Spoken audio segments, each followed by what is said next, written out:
Blading, the practice of self-inflicted bleeding to enhance the drama of a wrestling match, has occasionally been caught on camera, revealing the behind-the-scenes techniques wrestlers use. Here are some notable instances. First off, we will look at some of the WWE incidents. Chris Jericho, No Way Out, 2008. During an Elimination Chamber match, cameras captured a referee handing Jericho a blade before a chair shot from JBL. Moments later, Jericho was visibly bleeding, highlighting the blading process. Ric Flair, WrestleMania 8.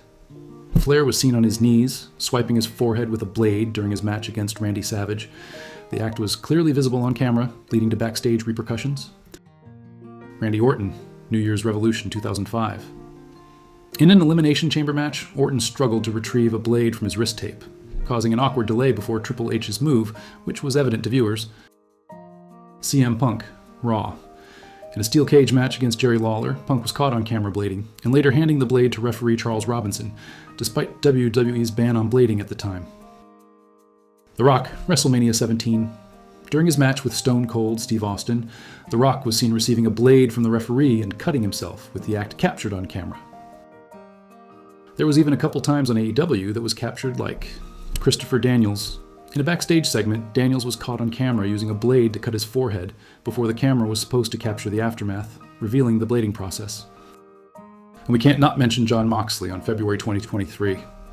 Moxley was visibly seen blading during a match against Adam Page, with the act clearly captured on the broadcast. Brock Lesnar at Backlash 2023. After bleeding during a match with Cody Rhodes, speculation arose about Lesnar blading. However, slowed down footage indicated the cut resulted from hitting an exposed turnbuckle, not from blading. Bob Orton was a hugely controversial issue at Armageddon 2005 when he bladed during a match involving The Undertaker, despite having hepatitis C. This led to significant backstage issues and his eventual release from WWE.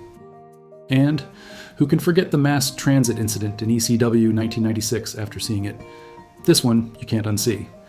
A 17-year-old wrestler, Eric Koulas, requested to be bladed by New Jack during a match. The blading went too deep, causing severe bleeding and leading to legal action, though charges were eventually dropped. These instances highlight the risks and controversies associated with blading in professional wrestling, especially when the act is inadvertently exposed to the audience. Let's take a deeper look at a few of these incidents. Professional wrestling is a world built on illusion, a universe where pain is exaggerated, punches are pulled, and the outcomes are prearranged. But every now and then, something happens that peels back the curtain and offers fans a rare, unfiltered look at the brutal artistry behind the performance. Among the most taboo and closely guarded secrets in wrestling is the art of blading. Blading, or gigging, involves a wrestler secretly using a small razor blade, usually hidden in wrist tape or handed off by a referee, to cut themselves, usually on the forehead. The forehead bleeds easily and dramatically, but it's considered safe when done correctly. The purpose?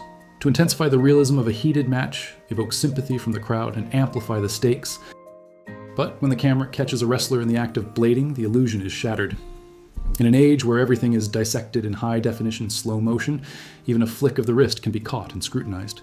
The very essence of kayfabe, the sacred, long-protected reality of wrestling, takes a hit. This video delves into some of the most infamous and revealing moments where wrestlers were caught blading on camera. From legends like Ric Flair to modern-day warriors like Jon Moxley, these are the stories of when the magic trick was revealed, and the fans saw the magician's hand. It's a blood-soaked walk through the history of wrestling's most controversial practice, caught in its rawest form, on live television, in plain sight. Ric Flair wasn't just the nature boy, he was the king of crimson masks. If you watched enough of his matches, you knew it wasn't really a Flair performance unless his platinum blonde hair was stained red by the end. Blading was a key tool in Flair's dramatic arsenal, and he wielded it like a seasoned veteran.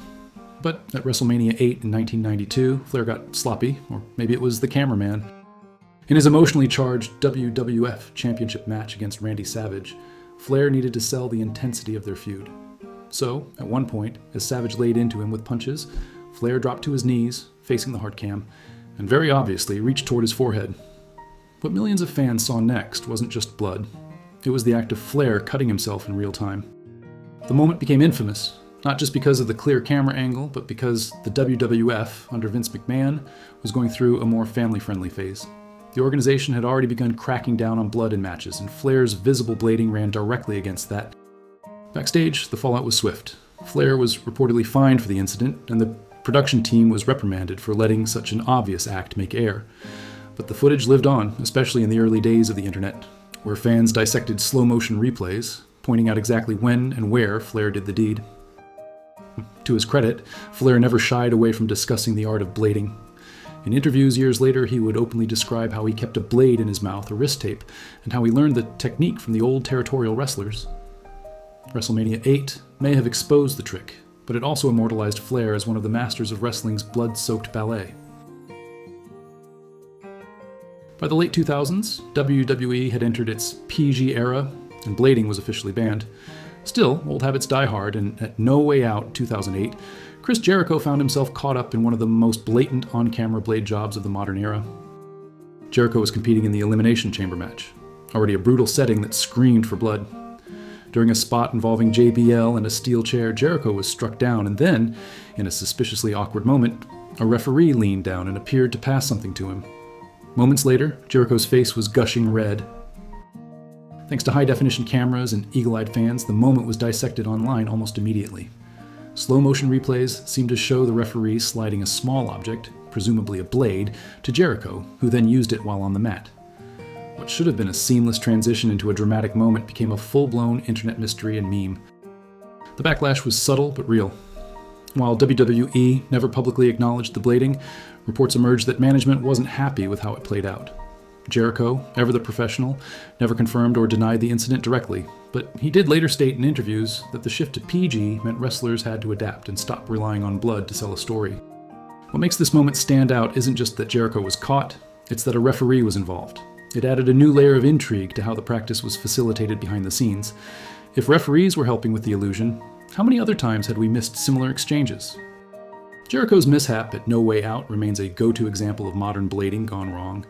It was a reminder that even the slickest performers can slip, and when they do, there's always a camera rolling to catch it.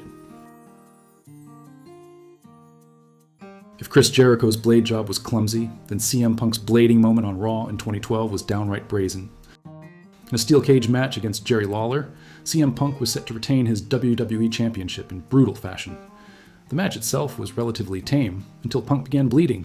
What made this moment infamous wasn't the blood itself, but the sequence of events that surrounded it. Fans reviewing the footage closely noticed something odd. Punk took a suspicious pause after a series of punches, subtly reaching into his wrist tape. Shortly after, his forehead began to bleed. But what really raised eyebrows came next. Punk was seen discreetly passing the blade to referee Charles Robinson. The camera caught it. The internet caught it. And WWE reportedly caught wind of it too. This was a time when the company had gone all in on a PG product, and blood was a major no-no. According to backstage reports, Punk and Robinson were both reprimanded for the incident. Punk later spoke about the art of blading in interviews, defending it as a lost storytelling tool. He believed that in certain cases, blood was necessary to drive a feud or add realism, but this particular moment was a bad look. The Punk-Robinson blade pass became one of the most talked about examples of blading in modern WWE history. It was clear, deliberate, and exposed for the world to see. It also highlighted how even rule-breaking needs finesse. Punk's boldness may have sold the match, but it also brought unwanted attention to one of wrestling's most closely held secrets. If there's one modern wrestler who proudly embraces the Crimson Mask, it's Jon Moxley. The former Dean Ambrose has made blading a cornerstone of his gritty, no-holds-barred style, especially in AEW. But even a pro like Moxley isn't immune to getting caught red-handed. In February 2023, during an AEW Dynamite match against Adam Page, Moxley was seen openly blading after a spot on the outside of the ring. As Page threw him into the steel steps, Moxley quickly rolled away, and the cameras followed. Big mistake. As Moxley leaned against the barricade, the camera zoomed in just in time to catch him digging into his forehead. Fans noticed it instantly, and within hours, GIFs and screenshots were flooding social media. It was one of the most obvious blading captures in recent memory. AEW, unlike in the WWE, doesn't have a strict no-blood policy. In fact, Tony Khan and his team have allowed more leeway when it comes to violence and blood, especially in main event feuds. But that doesn't mean they want the process of how the blood gets there to be so clearly exposed. This wasn't a one-time issue for Moxley either. He's been criticized and praised for blading too often, sometimes even when it doesn't add to the match's drama. Wrestling traditionalists argue that blood should be used sparingly to elevate a story, not just as a weekly gimmick. But to Moxley, the blood is the story. he channels that Terry Funk, Cactus Jack energy, where pain equals passion. Still, even the most hardcore fan had to admit that getting caught mid-blade wasn't a good look. The Moxley moment served as a reminder that in the age of HD cameras and Twitter sleuths, even the most seasoned blade artist needs to watch their angles. Blading is an ancient art in the world of pro wrestling, part showmanship, part sacrifice. It's a tool meant to serve the story, elevate the drama, and mesmerize the audience. But like any magic trick, once the secret's out, it changes the way we see the performance. When wrestlers are caught blading on camera, the mystique takes a hit. It becomes harder to suspend disbelief. Fans are reminded that what they're watching isn't a real fight. It's a choreographed dance where even the blood is scripted, and yet somehow that makes it even more fascinating. From Ric Flair's old-school tactics to CM Punk's rebellious streak, from Chris Jericho's awkward handoff to Jon Moxley's no apologies bleeding, these moments are now etched in wrestling lore. They're reminders that behind every gory match is a calculated decision, a hidden blade, and a performer willing to bleed for their art. Well, that's all we've got time for today, and a big thanks for watching. If you enjoyed this video, don't forget to give it a thumbs up, and make sure to hit that subscribe button so you don't miss out on any of our future content. See you in the next video.